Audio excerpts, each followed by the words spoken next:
శ్రీ గురుభ్యో నమః. చిన్ననాటి చందమామ కథలకు స్వాగతం. ఈనాటి కథ శీర్షిక రాజాధీనం దైవాధీనం. ఒక రాజ్యంలో ఇద్దరు బ్రాహ్మలు ఉండేవారు. ఇద్దరు నిరుపేదలు. అందుచేత రాజుగారి దగ్గరికి వచ్చి యాచించిపోతూ ఉండేవాళ్ళు. అందులో ఒకడు, తమరు ప్రభువులు, తమ రాజ్యం చల్లగా ఉండాలి, తమకు ఉన్నదానిలో మా బోటి పేదలకింత పెట్టాలి, అంతా రాజాధీనం అనేవాడు. రెండోవాడు, తమ మీద భగవంతుడి కటాక్షం ఉండాలి, తమ చేత భగవంతుడు మా బోటి వాళ్ళకింత ఇప్పించాలి, అంతా దైవాధీనం అనేవాడు. రాజుగారు ఇద్దరికీ తోచినది ఇచ్చేవాడే కాని ఆయనకు మొదటి బ్రాహ్మడి మీద అభిమానం జాస్తిగా ఉండేది.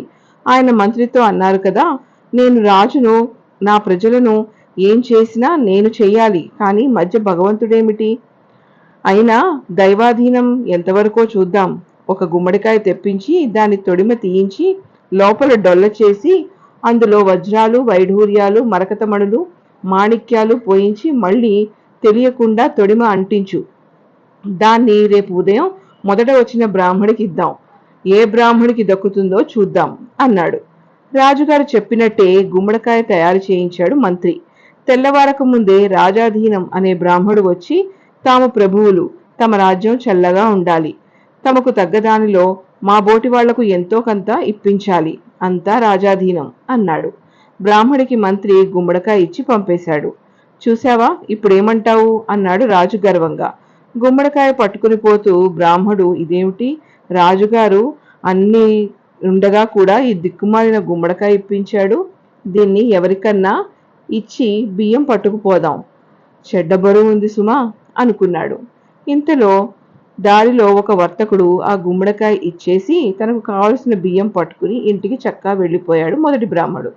తర్వాత కాసేపటికి రెండో బ్రాహ్మడు అక్కడికి వస్తూ వర్తకుని దగ్గర గుమ్మడికాయ చూసి, అయ్యా, ఈ పూట మా ఇంటికి అతిథులు వచ్చారు, కూర లేదు, ఆ గుమ్మడికాయ ఇప్పించండి అన్నాడు.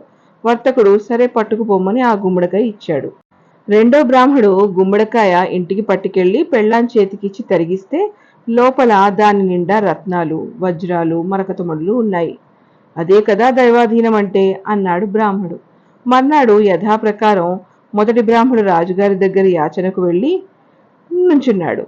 అన్ని ఇచ్చినా మళ్ళీ ముష్టికొచ్చాడేమిటి బ్రాహ్మడు అని రాజుగారికి ఆశ్చర్యం కలిగింది. నిన్న నేనిచ్చిన గుమ్మడికాయ ఏం చేశారు అని అడిగారు రాజు. ఓ, మహారుచిగా ఉన్నది, అంతా రాజాధీనం అన్నాడు బ్రాహ్మడు. అంతా మీరే భోంచేశారా, కొంత ఎవరికైనా ఇచ్చారా అన్నాడు రాజు. అంతా మేమే భోంచేశాం ప్రభు అన్నాడు ఆ బ్రాహ్మడు. తమరిచ్చిన ప్రసాదం ఇంకెవరికైనా ఎలా పోనిస్తాను అని అన్నాడు. ఈ అబద్ధాల బ్రాహ్మణుడి వీపు చిట్లగొట్టండి అన్నాడు రాజు. దెబ్బ అనగానే దెయ్యం వదిలి బ్రాహ్మణుడు జరిగిందంతా చెప్పేశాడు. గుమ్మడికాయ వర్తకుడి దగ్గర బ్రాహ్మణుడిచ్చినట్టు విని రాజు వర్తకుడిని పిలిపించి, నిన్న ఈ బ్రాహ్మణుడిచ్చిన గుమ్మడికాయ ఏం చేశావు అని అడిగాడు. బ్రాహ్మడి సొత్తు నాకెందుకు మహారాజా, అది మరో బ్రాహ్మడికి దానం చేశాను అన్నాడు వర్తకుడు.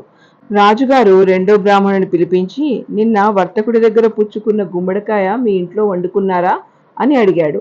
వండుకోవటానికి ఎక్కడిది మహారాజా, దాన్ని కోసి చూద్దాము కదా, దాని నిండా రత్నాలు, కెంపులును, అంతా దైవాధీనం అనుకుని భగవంతుడికి అనుగ్రహం చేత నా దారిద్ర్యం తీరిపోయింది అన్నాడు రెండో బ్రాహ్మడు.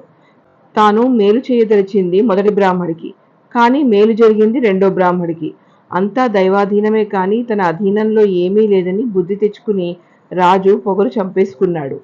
మాటిమాటికి రాజాధీనం అంటూ తనకు పొగరెక్కించిన మొదటి బ్రాహ్మడికి తన దగ్గర ఎప్పుడూ రావద్దని ఊరి నుంచి తరిమేశాడు. ఇంతటితో ఈ కథ కంచికి, మనం ఇంటికి.